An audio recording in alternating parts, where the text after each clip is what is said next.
Zijn we bij het hoofdgerecht aangekomen. Hebben we een mooi stukje ossa's. Die hebben we alvast voor jullie gemarineerd en die is gevacumeerd. Dus er zit best wel mooie smaak aan. Dan hebben we een aluminium bakje. Daar hebben we 2 mooie rolletjes spitskool in gedaan. Dus die kan straks zo in de oven. Het enige waar je moet opletten als je dit in de oven schuift. Als je de hitte van boven doet, dan verbrandt het dekseltje. Dus probeer dat die hitte door de hele oven stuurt. Niet vanaf bovenaf. Dan hebben we een bakje met roomboter. Nou, die hebben we nodig om de ossa's mooi aan te bakken. Hebben we een klein bakje met lak. Dus om de ossa's, als hij mooi gaar is, om hem in te lakken. Dat geeft echt een mooie smaak. Een crunch hebben we gemaakt van kimchi sesam en wat vlokken van wasabi. Hebben we nog 2 kleine zakjes. Dat is eigenlijk de jus voor bij het vlees. Dus een jus gemaakt met de smaken van rendang. Hier aan de zijkant heb ik alvast een pannetje op staan met water. Die breng ik aan de kook. Ik heb mijn oven op 160 graden gezet. Daar kan straks het vlees in. Daar kan de groene kool in. En aan het einde de borden om warm te maken. En nou, dan gaan we beginnen. Dus het water is aan de kook. Ik doe de saus erin. En ik haal eigenlijk de pan nu van het vuur. En tegelijkertijd zet ik de koekenpan op. Dan kunnen we straks meteen de ossa's aanbakken. Dan heb ik 1 plateau. Daar doe ik de spitskool op. Die doe ik meteen in de oven. Hoppa. Die spitskool doen we 5 minuutjes in de oven op 160 graden. Zo. Nou, in de tussentijd wordt de pan warm. Ik heb hem op medium hoog vuur staan. Ik begin graag in een lekker warme pan. Omdat je natuurlijk 2 mooie stukken vlees erin doet, schiet in één keer die temperatuur naar beneden. En is de temperatuur op het moment dat je hem erin legt niet hoog genoeg, dan ben je straks niet aan het bakken, maar dan ben je aan het sudderen.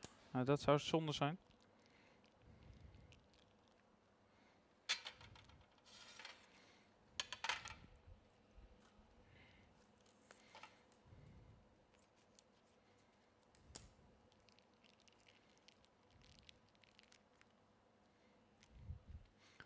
Zo.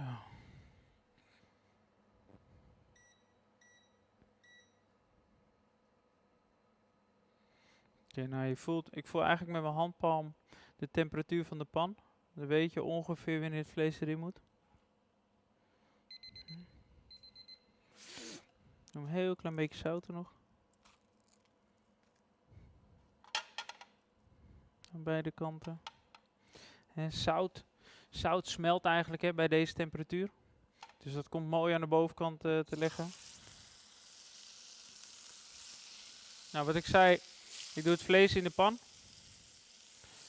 De temperatuur begin ik eigenlijk een hele hoge temperatuur. Als je ziet dat het vlees aan de onderkant mooi warm is, dan kan je straks in één keer de temperatuur naar beneden brengen. Wat willen we nu? Dat het vlees aan beide kanten een mooie baklaag krijgt. Dus die eiwitten willen we mooi karamelliseren.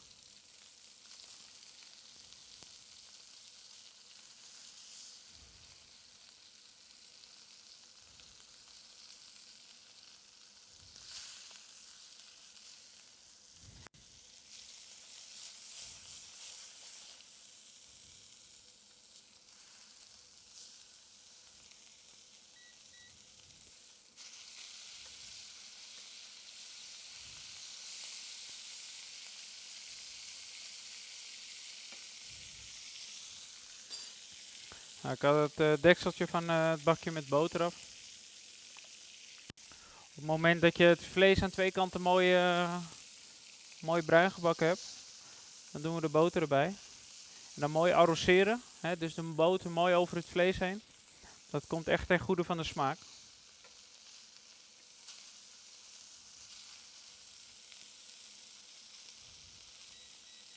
Nou, je ziet nu, hij is aan beide kanten mooi bruin.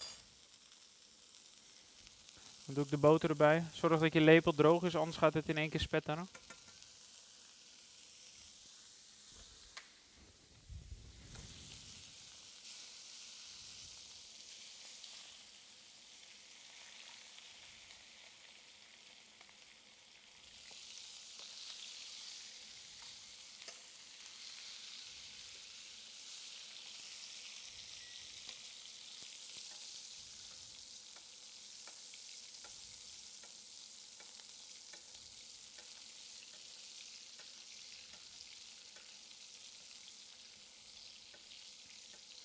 Zorg dat je het vlees wel aan beide kanten dezelfde temperatuur geeft.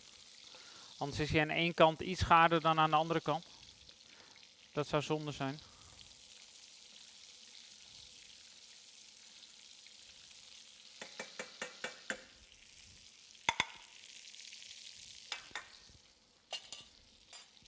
Ik laat het vlees in de pan. Ik laat hem heel even rusten. Zo.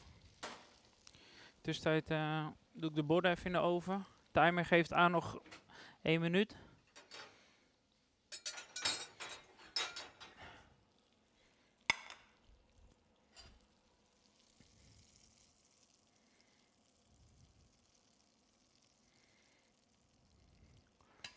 Nou, het vlees is zo goed als klaar.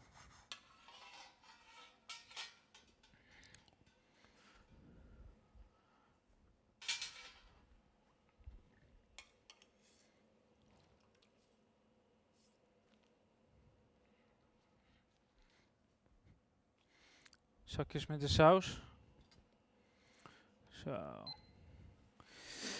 Haal ik de borden uit de oven. Kijk uit, want die borden zijn gloeiheet. Ja.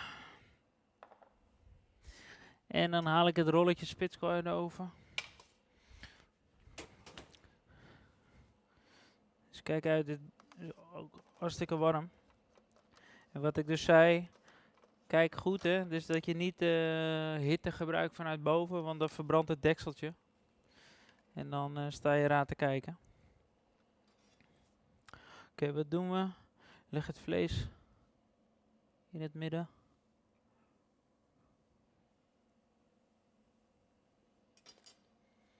Daarnaast kan je mooi het rolletje spitskool leggen. Ja.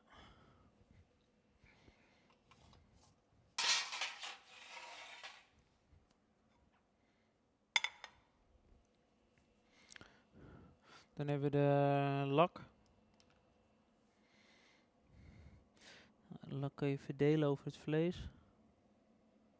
Ja, dus dat geeft echt die, het laatste beetje smaak wat je er nog aan zou willen.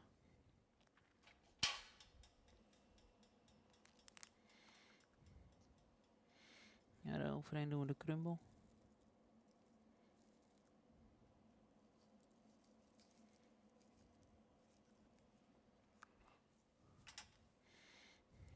En eigenlijk als finishing touch van het gerecht doen we de jus.